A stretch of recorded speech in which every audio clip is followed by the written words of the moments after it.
Hello there, guys. It's me, Chase, and just kind of back here doing uh, a little video and I guess an update on things. Thoughts on the coronavirus issue going on right now, which it is really incredible. Not incredible about what's the effect of this thing is, but what's incredible is that I don't remember ever a time, at least since 9/11, that of any kind of news story that 100%, I mean, okay, 99%, because I've seen a few times where it was just like for a little bit, just kind of like do something else, maybe like one segment though, every couple hours. But 99% of all the news coverage is on the coronavirus here. And um, I wanted to, it just, I mean, that's pretty incredible. That's pretty amazing. I'm watching it because I'm fascinated by it. I'm not panicked or anything like that. We were able to get some more milk uh, yesterday, which is good. HEB right now, our local store, HEB is limiting people to only 2 gallons. You can only get 2 gallons, so that's kind of cool. I like that. I think it's a good idea. Um, but so we're fine here. I mean, honestly, everything is fine. Nothing. There really is no reason to panic, and that's really what I want to just kind of talk a little bit about here, because as this thing is playing out here in the United States, I, I'm I'm trying to figure out where exactly to begin. What Because there's, again, this is why I like to call my little thing finding the balance, because I think people are on different sides. About one particular issue, you can err at least in two different directions. You have to walk a fine line and a fine balance. Consider all variables and propositions and all that stuff. So what I am seeing, and most of the time when people go off balance is because they're paying attention to typically one narrow string of information. And that's, for me, I kind of keep myself open to a lot of different ones. I have different news outlets from different sources, liberal, conservative, and all the weird animals in between. um, and what I am finding out is there is so much confusion right now. I mean, just a ton of confusion. Uh, and I honestly, if you were doing what I'm doing, you'd be like, I don't know what to believe anymore. I really don't know what to believe. Um, you know, uh, the About the only things that I don't pay much attention to is Huffington Post, CNN, or, well, actually I do pay attention to CNN. Uh, and maybe a little bit of and I don't do MSNBC. Those are jokes. And, but what happens is a lot of times. So if you're paying attention to just one stream of information, then that means you're either going to be on one stream that's telling you, don't, this is just a bunch of hooey and blah blah blah, and then you're going to treat it as such. And if you're paying attention to news sources that are just like, oh my gosh, it's crazy out there, and we have to shut everything down, then you're gonna react in that way. And I think this is one of the problems. I said the other day on someone's post, I forgot what it was about, but given the nature of the panic right now, uh, Francis Schaeffer warned about the power and influence of media. Now, Francis Schaeffer, I mean, he was back in the 80s. He died somewhere in the 80s, so, over 30 years ago. And, I mean, this guy, if Schaeffer were to come back and see the world right now, he would be shocked at how right he was about the susceptibility and the of the population, and the power of media. And he linked that to, this is the thing, Francis Schaeffer, I mean, was brilliant. And he didn't just say, well, people are just going to start falling for the news media and end of story. Because, I mean, it's not like today is the first, like media began today. Media's always been around. News media, all that stuff, it's always been around. But why is it different today, other than the fact that, you can get instant access to it? I mean, we're living in an information age. You can get so much information instantly. The power I possess with this iPad right here and a Wi-Fi connection is pretty incredible. But what? So the big differences are the speed of access for us, and the fact that things are digitized allows us to be away from the action and get meaningful information about it. And that can allow, and because it's all digitized, that can allow somebody to get in between that and alter things really easily as well. So why though is it unique here in our situation that people are more gullible?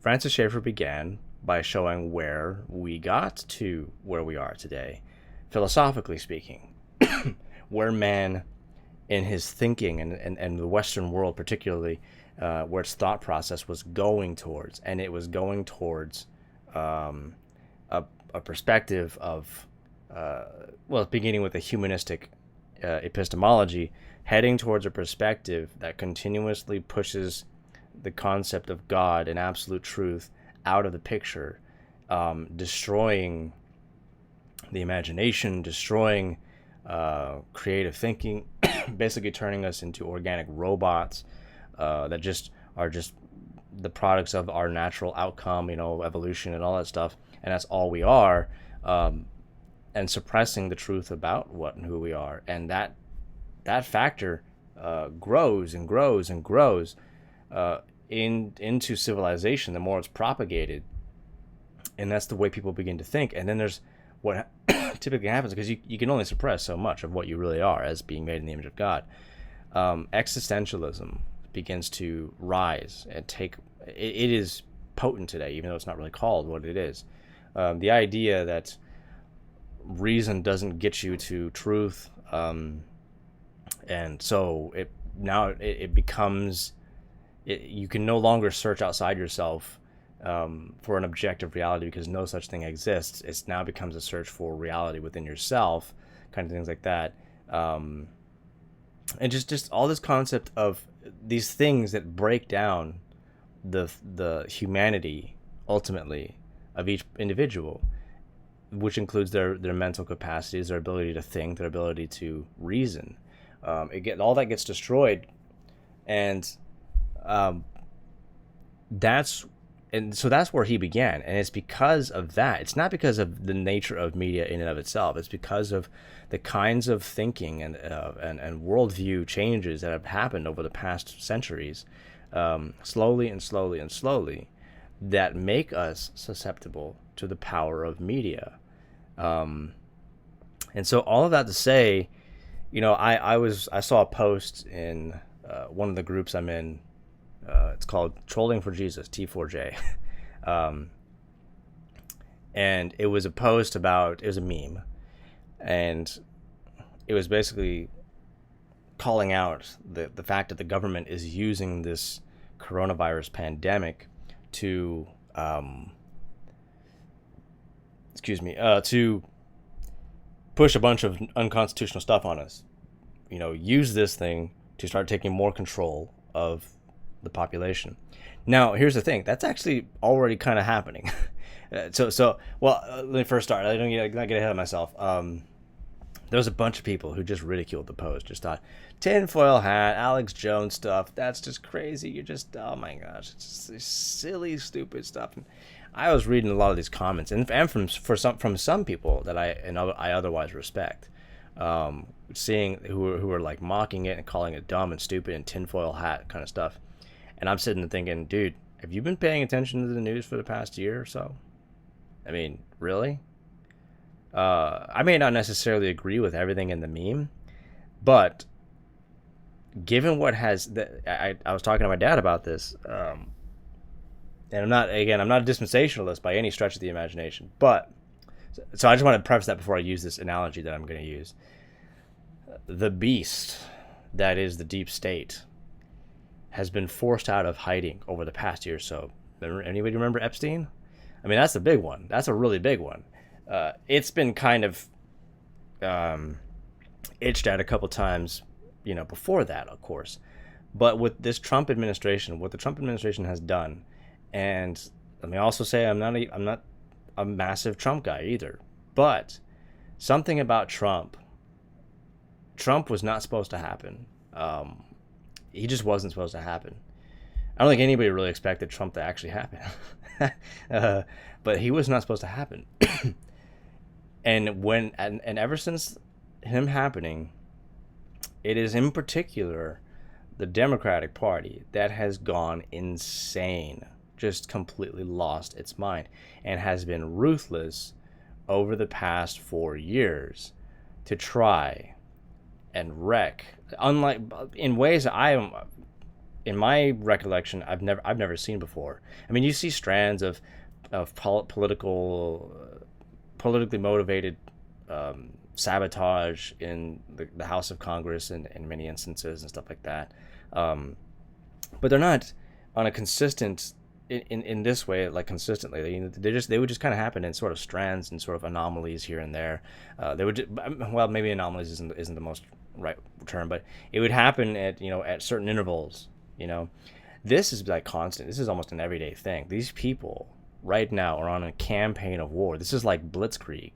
I mean, just nonstop, just going and going and going, war and just battle and just.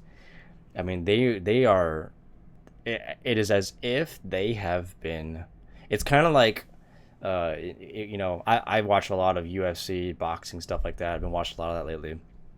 You'll notice when a fighter gets desperate, when they take a massive hit that doesn't knock them out, but they take a hit that is so potent that it dazes them to the point that they don't know up from down too much. You can see it in their face. Their footing is going bad, and they resort to their base instincts. They will resort to just they're going into emergency mode, trying to survive, and you really see, in some sense, the animal come out. I think that's a lot of what's happening right now. Why is Alexandria Ocasio-Cortez in Congress and the other squad? Why are they in Congress? Because people on the Democratic side look at Trump and Trump is that left hook or that right hook or that jab that just sucker punched them, and they're dazed and they go into desperation mode. They'll just pick whoever, just like the most desperate thing they can get, to fight Trump, all that kind of stuff. You've seen that happen and it's consistent. It's not in intervals, but this has been consistently a consistent panic attempt to thwart and ruin this presidency. Now, again, I'm not saying this. I'm not like a Sean Hannity cheerleader or anything like that. I don't watch Hannity at all. I mean, Hannity is the cheerleader of Trump. He's got his Trump pom-poms and everything like that, man. I'm just stating the reality of the matter. The fact of the matter is that Trump wasn't supposed to happen, and he happened. Somebody somewhere, and I'm not talking, the Democratic Party is just a weapon by the deep state, as well as the Republican Party by the deep state. The Republican Party, though, is just, they're a bit of a different breed of this, or a different side of the same coin. It's on the same coin, but it is still a different side, and you got to differentiate between all that. But anyways, the Democratic Party in particular has just lost its marbles. It's lost everything. It's just completely gone insane. And you have to ask yourself why. Why is that? Unlike anything we've ever seen before, you see the latest issue with Ukraine come out and stuff. Trump is. You can make an argument with the Ukrainian debacle that Trump was looking for information on Biden to use against him in his campaign. I'm not going to argue with that. Sure, why not? I will also say, yeah, I mean, like, that wouldn't surprise me that Trump would do something like that. Sure. But I will say Trump did actually play his cards well in speaking very carefully about the transcript on the, well, what we have as the transcript of a call, because apparently all the whistleblowers who heard the call didn't actually hear the call. So, but that Trump covered himself pretty well to use. But I'm not going to go into those specifics. Just that he covered himself really, really well. He used some very careful, very, very, very, very careful language. But the fact that Trump was investigating, he was willing to. Again, he may have been partly for his own purposes, but also for, even if even he was driven by his own purposes, the fact is that this needed to happen. Investigating into the strange relationship between the Bidens and Burisma in the Ukraine. I think it's Burisma. When that happened, the Democrats lost their minds. Something was there. Something was there that they just, again, it's that strike that just, that hits something of a weak spot. That is like, we have to protect this at all costs, and go in berserk mode. Things had been happening, and then you got the Epstein thing that just happened, and you got, there's so many other things. One of the things I also noted, think about this, guys. From what I've read, and an American soldier is more likely to be killed patrolling the streets somewhere in Mexico, which is just that way, a couple hundred miles that way of me right now. An American soldier is more likely to be killed in patrolling some town in Mexico or the border than he is in Afghanistan right now and Iraq right now. That doesn't mean American soldiers aren't dying over there, but they're far more likely. Why don't we have, and why is that? Because my point is, that is far more dangerous than for Americans right now than over there right now. Why is there not a single U.S. soldier over there? But you have U.S. soldiers across the globe to a place that, is not any remotely, in any sense, a direct threat to our borders. Why is that happening? And if you want the answer to that, you follow the money. What's the most profitable? It's more profitable to be over there. There's more resources over there than there is closing our border. In fact, it's profitable to have the border open because with the Mexican cartels, who I am certain are in bed with our government in some way, it's more profitable for them to have that open and allow certain things to come in through here, black market kind of stuff like that, to basically use in sort of, you might call it a black ops kind of situation where you can have terrorist attacks or anything like that, strange entities coming in and causing havoc in some way, shape, or form, and not directly traced to the United States government because it comes from abroad. And the United States government's only job is to make sure that never gets closed. And the cartels, they don't care who does what you do with what you do, as long as you don't do it to them. You pay them all the money in the world. All they care about is money, and they'll get you into the United States. Think of a terrorist or someone like that who wants to do damage to the United States. That's gold right there. All you gotta do is pay him well, and that cartel will get you across the border. Easy cake. That's why that border remains completely open. That's why. And the cheap labor that we get from the guys who come from over there and work over here, because they're not U.S. citizens, either they're not paying taxes. You can basically pay them whatever you want. You're not forced into a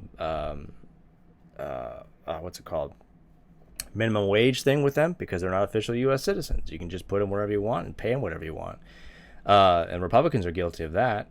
So that's why that remains open. Simple as that. There's much more profit to it remaining open than closed.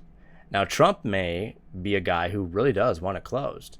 And that's maybe one of the reasons why they're trying so desperately to stop him, because he is threatening, like him or hate him. I'm indifferent about Trump, but that is the most likely reality. So you have that. You have those kinds of things. And then of course, again, the Epstein thing. You have, and then you have this, guys. Don't you think?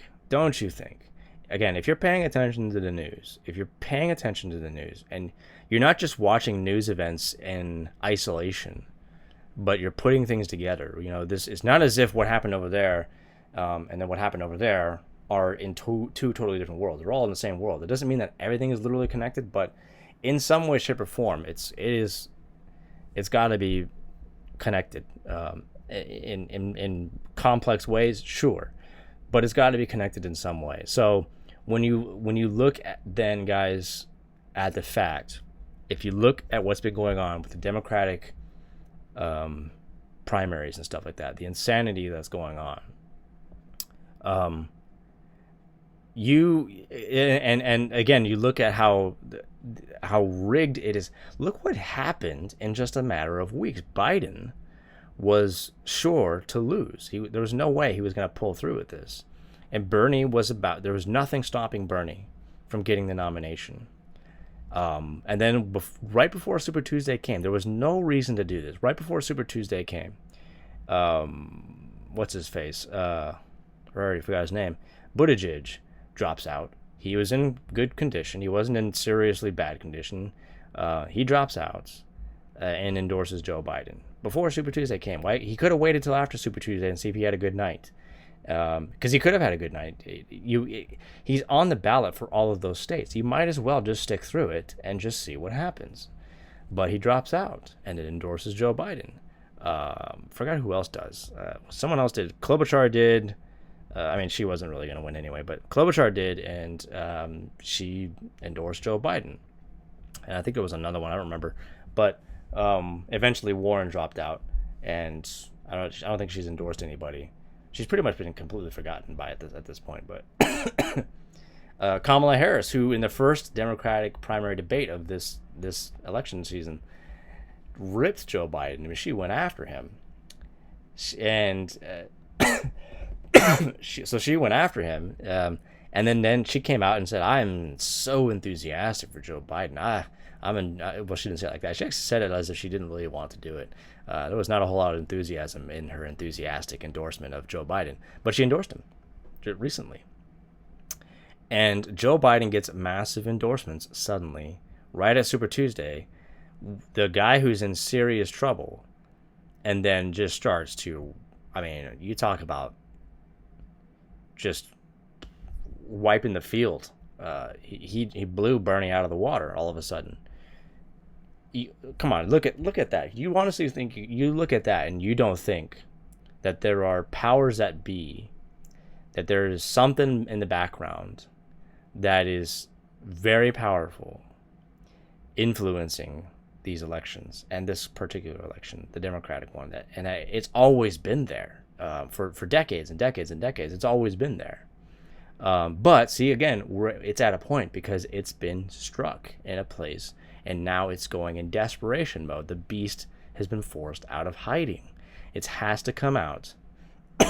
It's kind of like Thanos when all his minions can't get their things together and do what he asks them to do. You see him, I forget which one of the Marvel movies, but he grabs the Infinity Gauntlet and says, "I'll do it myself." The beast came out. He had to go do it himself because nobody else was getting it done. He just went straight and did it.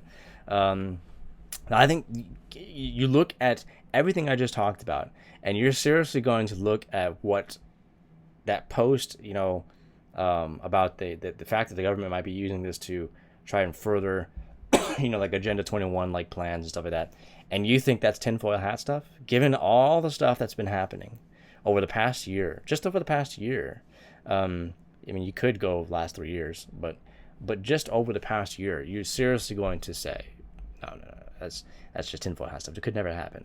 Now, again, you might not think, if you want to say that you don't think that's what's going on here, because I don't think that's necessarily what's going on. I think that's a kind of like a thing that's kind of like a plus for these government entities, but I don't think that's the primary thing what's going on here. And but you can disagree with that, but at the same time, I look at that and I go, I would believe that at this point.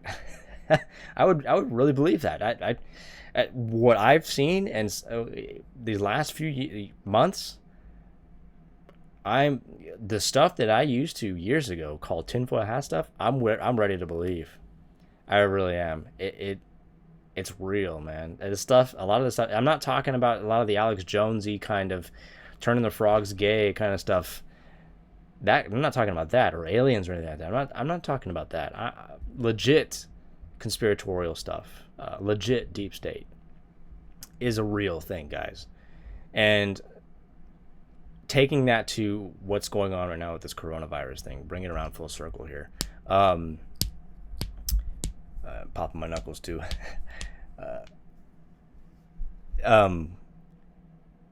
You know, given with what's been going on with even if Joe Biden gets the nomination, which it looks like he's going to get, just manages to snatch it from Bernie Sanders in a way that almost makes no sense at all. There's no way in any normal election he was going to pull through this. No one saw this coming. But then all of a sudden, Super Tuesday, that was Super Tuesday. I mean, that's Super Joe right there.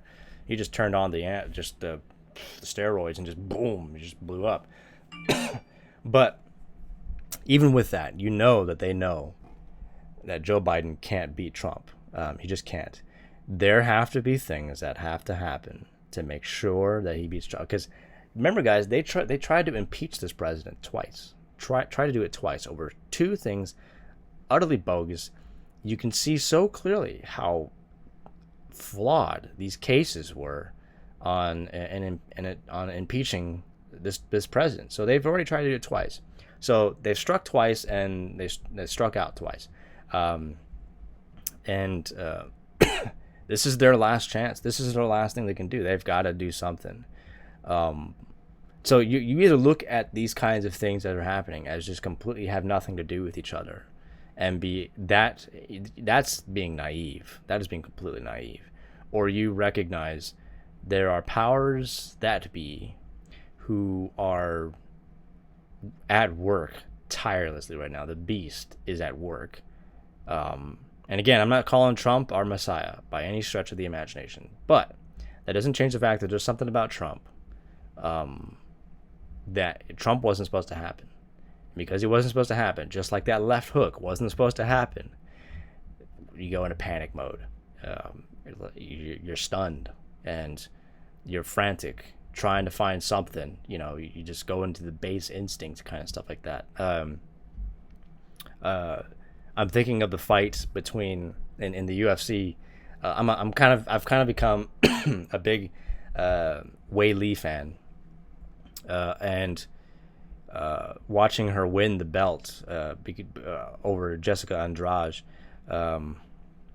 who's a great fighter, by the way, a very good inside and so far as I can tell outside, great fighter, but lost in 40 seconds to Wei Li, who was just phenomenal in that fight. But what you notice in the fight, if you pay attention to these things, is that Andrade got rocked when she got a nice, when Wei Li was, because Andrade comes out from the outside hooks, because those are powerful hooks. If you get hit by one of those, that can knock you out in just one shot, as opposed to the straight jabs, But so Wei Li was matching the big hooks with the jabs, which again have less potential for knockout power, but they're precise and they can still be powerful, and they're faster. You can make contact much faster with a jab than a right hook or a left hook, because they come from way out here and then they got to finally come back that way. By the time, if you're fast enough with the jabs, by the time this comes up, you can already boom right in the nose. And that's what happened to Andrade. Is while she's trying to throw these big hooks, a lot of power into them, Wei Li's shooting these, and Wei Li has the guns to put power in those jabs. So it's not like she's really sacrificing much. She's compensating, you could say, for the potential weakness of the jabs with her own physical strength in her arms. and you can tell what, I forget if it was from the left or from the right. One of those hooks, one of those jabs from Wei Li, just got Andrade just completely rocked, and at that point it was just because you see Andrade, she's pushing forward. Wei Li is just waiting for her moment. She's waiting for her moment to do the counter strike, and she gets it. Once she gets the counter strike, Andrade is like, she gets rocked, and she can see her. She's kind of like, she's stumbling over because she's just, again, just rocked. And what people have told me, because I don't watch a whole lot of Andrade, but her instincts at that point, when that kind of happens, when you get rocked that way, is to just charge in and grab, just kind of like, and that made things worse for her, but charge in and just try to grapple her, and that's the base instinct comes out and just boom. And that's the point I'm trying to make here is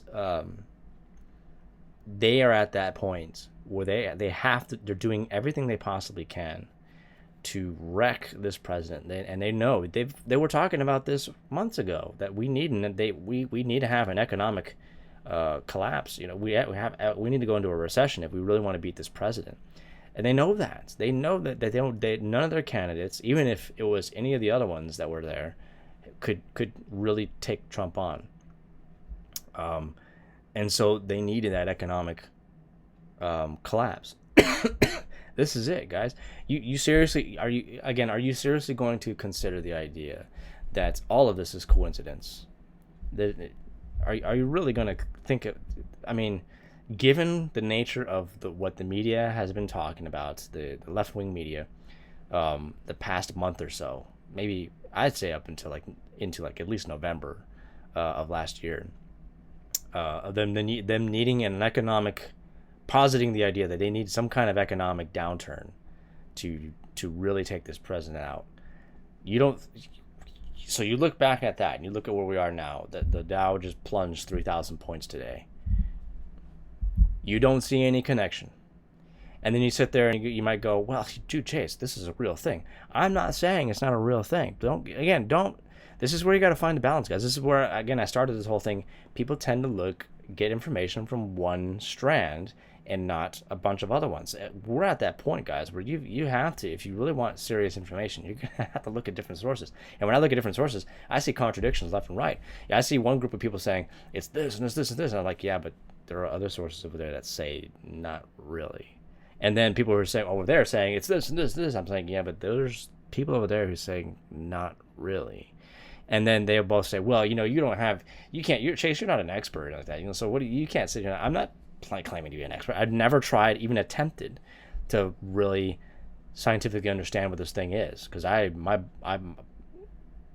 not good in that area at all. I'm just horrible at that stuff. So I don't even try and make myself like an idiot by trying. I'm completely 100% reliant on authorities at that point. The problem is you have people on different sides, scientists, who are giving conflicting reports. Some of them are saying this is basically a common flu. Some of them are saying this is different. Now, is there anything we can get from all of these contradicting sources? Get something out of that? Sure, yes, there is. And here's what I've seen out of different sources and stuff like that. Here's the thing: the one thing that seems to be consistent. We are in a very particularly unique and maybe potent cold/flu season. It is flu season, guys. We're at the tail end of it because it's getting warmer. It was actually pretty warm today. I was doing some yard work, and as soon as the sun came out, man, you felt it. So it's getting warmer here in Texas. That's a good thing. It's pretty much spring's started here in Texas. I think this whole week we're supposed to be somewhere in the upper 70s, 80s. So that's a good thing to fight the flu and stuff like that. I think that's going to really help with this whole coronavirus thing. But and I was talking to people from church about this yesterday. And one guy in particular, he's worked in the medical field in the military. He's not in the military anymore. He's retired, but he's very insightful, very smart, and I talk to him a lot about these kinds of things. He's the guy to talk to right now about this. And he says this is just a very unusual cold flu season. That's basically what this is. And because all of the sources are saying that if you catch this thing, you're probably just going to have a more intense than normal cold/flu. Now, I mentioned on Chris News post earlier today about because he mentioned a theory about what his mom said that about this whole thing, and in fact, I wonder if I can just kind of go to it real quick here.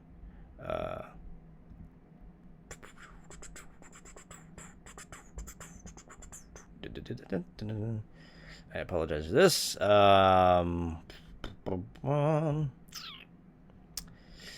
Chris New said on his post this morning, so my mother formed a theory that actually makes some sense. She believes that coronavirus or something very, very similar already affected our family about a month ago.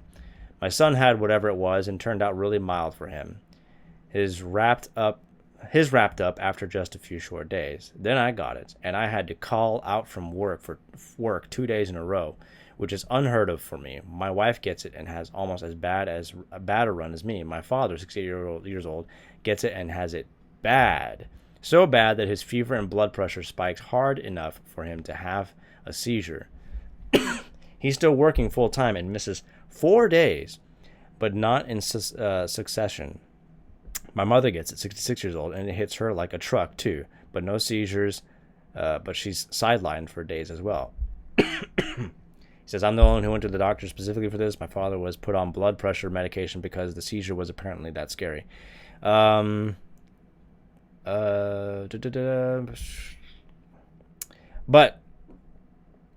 he says that he basically had a pretty bad flu, and I had mentioned on this post, I said that here's what I said, and I could read some of what some other folks have said, but here's what I said. I said I haven't had the flu in years. My immune system is pretty solid. I managed to catch it this year about a month ago. Before that, a brother from church caught a real bad flu.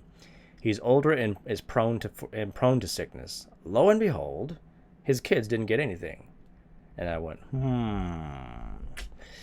There are many people I trust and listen to on podcasts who have posited the idea, A, you have probably already had this virus or something like it, or B, more people right now have it than we actually know in the United States. A lot more people. They just haven't been tested. Bottom line, we are in a particularly difficult flu season this year. Although I think it's important we not forget that this is a unique cold/flu season, I still believe this entire pandemic or panic is being intentionally blown up by the media to wreck the economy because they know that no Democratic candidate can win on their own in November. I know lots of folks don't want to hear this because, quote, stop with the politics, end quote. But this isn't about politics. I'm not a Trump cheerleader, believe me. But I think these are factors we cannot ignore. Someone named Tina said, I agree. I think I had it 2 weeks ago. All the exact same symptoms. Lasted a full 6 days of fever. Wound up with involuntary muscle spasms in my legs. I've never felt so sick or absolutely physically drained in all my life. Taking a shower on day 6 was more exhausting than walking 20 miles without a rest on a normal day. And I have walked that far. I was a mess.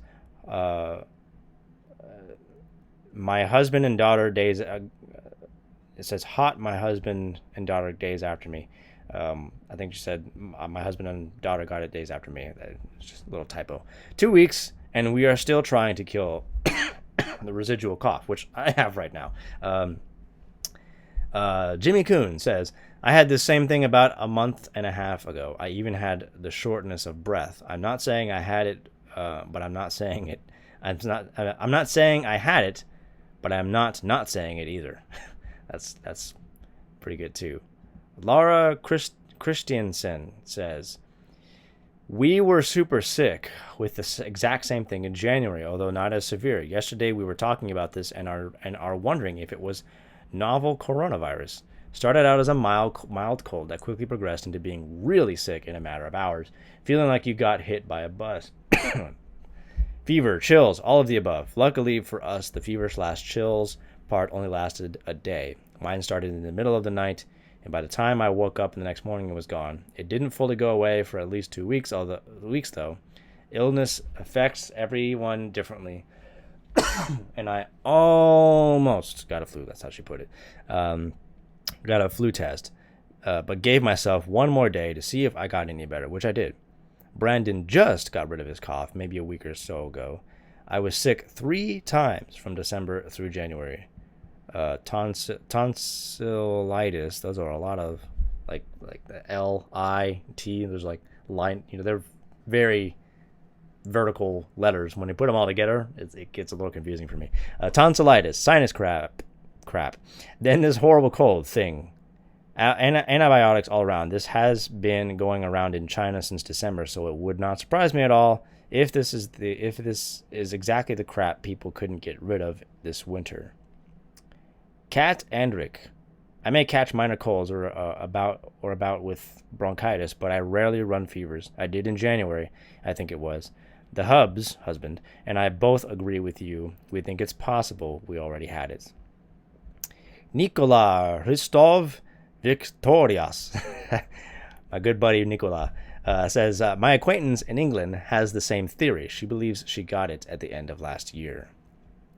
And so there's a lot of people who have commented on Chris's post basically saying all the same stuff, that this was a very, very difficult cold flu season. And could it be that that's what this is? That's really what it is? That this isn't like like I was telling folks yesterday at church, and I've told people numerous times over the internet, people are hearing the part about 70% of the population is probably going to get this, and it's going to get worse before it gets better, kind of stuff like that. And that's all they're hearing. And along with all the rest of the panic that will naturally feed the idea that this is like a black plague. You could just drop dead and you're gone. So that when you just tell people 70% of the population is going to get it, it's going to get worse before it gets better, it's spreading all over the world. When you tell people that, they naturally are going to make the conclusions in their own minds. You don't have to tell them the rest of the stuff, but you do need to tell them the rest of the stuff. But the thing is, they don't. So when you don't tell them the rest of the stuff, their minds are going to make it up themselves. That, oh my goodness, I'm going to die, and all that stuff. But they don't tell the other part. Most people don't hear the other part. It's like a 98% recovery rate. 98%. Think billions and billions and billions and billions and billions and billions and billions and billions and billions and billions of people in the world. 98% recovery rate, dude. Your chances of dying from this thing is like 0.0000001%. You're gonna be fine. You're gonna be fine. It's just a difficult cold season. I'm not saying that coronavirus is just another cold or flu. It's definitely a unique strand of coronavirus. That's COVID-19. Coronavirus apparently is not a new thing. It's COVID-19 that's a new thing. And it's the fact that it's a bit of a new thing that has kind of thrown us a bit of a curveball here. But it's not going to blow the world up. When you put all that together, guys, and you should rationally sit back and go, really? Why are we freaking out? I've never seen freaking out like this before. Why are we? And maybe if you stop doing, everybody thinks, there's just so many people who think that if I ever buy into a conspiracy theory, I'm stupid. I'm just the Alex Jones tinfoil hat thing. No, you're not. And it's that natural, again, that reaction point, that instinct to just, nope, cannot go there. No matter what happens, I cannot go there. It's that keeps us from, when we get to that point where we go, why are we freaking out about this, to taking that extra step. But given what has been happening over the past couple of years, why is that such a stretch at this point to just say, okay, it's not that bad. It's really not that bad. It's not a zombie apocalypse. This isn't World War Z. So why am I freaking out about this? Hey, you know what? I just looked at the Dow, 3,000 points gone. Economy's going nuts. It's just collapsing. Democrats said they needed an economic collapse to really secure the presidency in November. No, I can't do that because that's tinfoil hat stuff. And no. You know that I don't want to turn this entire COVID-19 into a political thing. I don't really. I don't. I'd rather. Again, look, guys. For right now, it's probably a good idea to avoid massive crowds, big crowds. Sure, okay, that's fine. I think that's a good thing. So, sure, but see, I'm not the one making this political. The deep state is making this a political thing. They're the ones who are doing it, and if we don't, if you don't acknowledge the beast that is staring you in the face, and what it's doing, and how it's plotting against you, it's gonna eat you. It'll eat you. You're gonna die. So I'm not the one making this about politics. They're the ones who are making it about politics. I'm trying to get people to understand that and to respond accordingly and to recognize, hey, wait a minute, I see what you guys are doing. I am not gonna fall for this. And if we just had 60% of the people who are panicked right now realize that, wow, what a difference that would make. But see, everybody wants to just go, no, that's tinfoil hat stuff. We just got to do what the news media says. It's just for the best. Just don't ask questions. Just for the best. Anybody who does that whole, they're trying to manipulate the elections. That person, all they care about is politics, and they just watch Sean Hannity all night long, and all that stuff. And that is what's, I think, honestly, is, if there is anything that's going to cause a Democratic win in December and November, it's that kind of thinking. Now I realize people are going to watch this, if people do watch this, and think, this guy is secretly a Trump cheerleader. Okay, fine, you can believe whatever you want. It's not true, but you can believe whatever you want. I don't have to be a Trump cheerleader to recognize the truth about what's going on. You don't have to. And I just think that, given the things that I've been talking about here, again, not that Trump is our savior, but what is it about Trump that is causing these people to lose their mind and tear their hair out of their heads? I don't know. I really don't know. But, I mean, I personally don't want to find out in November if, they managed to win what they were trying desperately to keep under wraps. And I'm asking my fellow Americans, I'm asking my fellow Canadians, I'm asking everybody to, well, mostly Americans, but because that's where a lot of this matters right now, for us at least, for the election and stuff like that. You've got to be careful about your news. Again, where's the balance here? The balance, I think, is take this seriously. Be vigilant. It's a very, very difficult cold and flu season. The elderly are very susceptible, so always keep them in mind about the things that you do. But don't freak out about it. Do not panic. Don't go insane. And again, there are some things about what's been happening that there are so many people who I honestly think it's a lot of virtue signaling. I think it's a lot of I don't want to be seen as a guy who just turns everything into politics. I want to be seen as a guy who's caring, or a girl who's caring. So I'm going to just not even talk about any potential political maneuvering over this thing at all.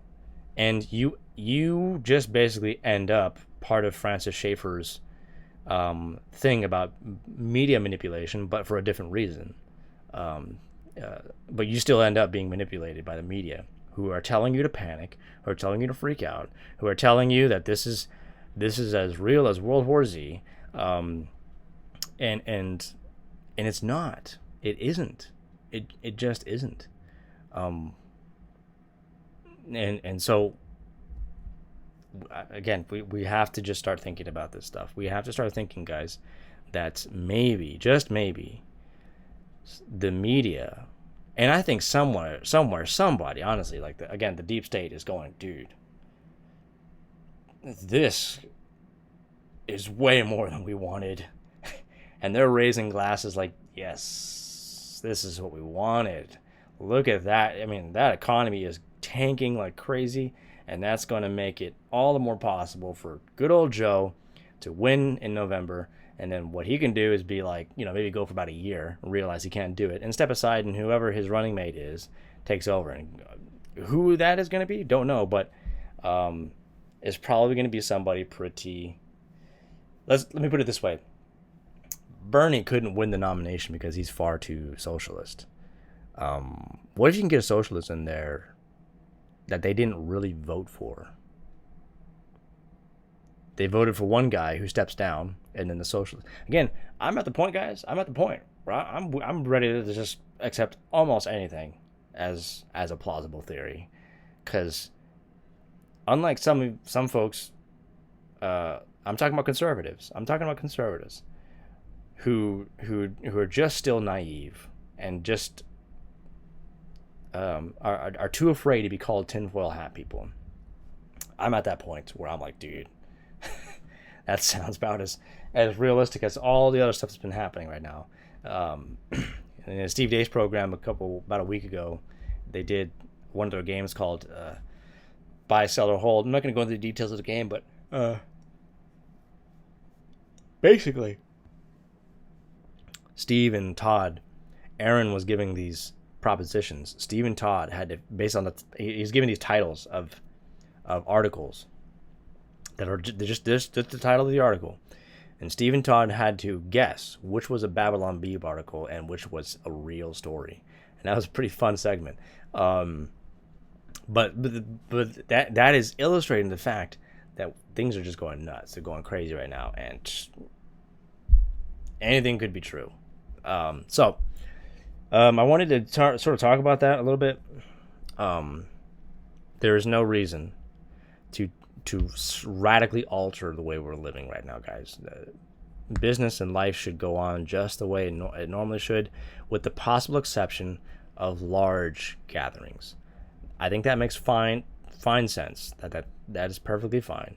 And keeping in mind our elders, that kind of stuff. Otherwise, everybody, you're going to be fine. Everything's going to be fine. You should not panic about this. And there's nothing wrong with asking serious questions about the narratives that are running around in the mainstream media right now. There's nothing wrong with that. That's what our founding fathers would want us to do. And I see very little of that. And again, I'm not talking about the liberals. I'm talking about in conservatives. I see very little of that. And it's a little disappointing. I'm talking, and again, conservatives who are Christians, who I otherwise respect theologically and other stuff like that, like people who are like legit Christians, and I'm seeing them think that a lot of this idea that there are alternative reasons for why this pandemic is what it is, that there are political reasons and stuff like that, and they see that and they go, that's just tinfoil hat stuff. It's kind of disappointing, to be honest with you. And that just tells me, I'm like, dude, do you watch the news? Have you been seeing what's been going on lately? I just gave you a rundown of things right now. You can everything I said here, you can go check it out. All of it was real. All of it is real. And are you gonna really honestly tell me that none of that, all of that is just coincidence, has nothing to do with each other? Okay. Like I said, if you don't acknowledge the beast that's staring right in front of you, that wants to chow down on you, if you don't acknowledge it's there, it's gonna eat you. All right, so gotta go, guys. I hope this is helpful and useful to you. Hope future videos will be much more on the subject of theology. But just given the craziness going on right now, and again, I'm not freaking out, but I know that everybody else is freaking out, and I'm trying to get people to stop freaking out.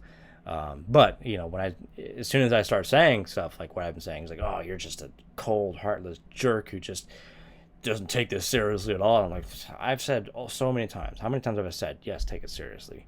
Again, everybody just thinks that this is why I do finding the balance, guys, because most of the time you got false dichotomies presented to you, and it's never that case. And I try to expose that. So, Solo Deo Gloria. God bless. I'll talk to you guys later. Bye.